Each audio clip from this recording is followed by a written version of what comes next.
दीपालपुर के हाल सही होए पे ने, मंदा कर छड्या दीपालपुर का ना।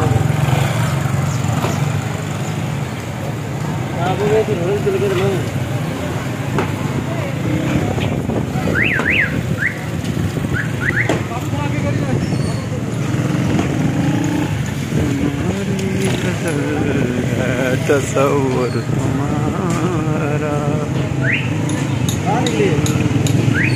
बस मैंने पैसे पैने दो। ये जी है दीपालपुर की शान, तो उन्होंने तोड़ फोड़ करके तबाहियां ला छड़िया ने। तैर शॉपिंग सेंटर वाले सारे बैठे ने इतने, पर्ल शूज़ वाले, फैसल बैंक आ गया जनाब।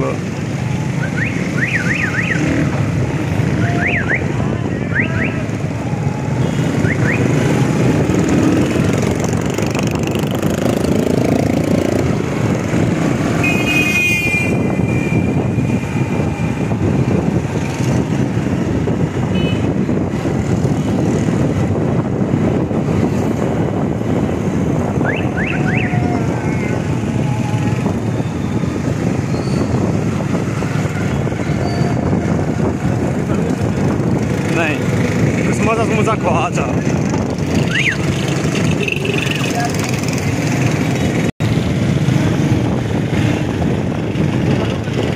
बारू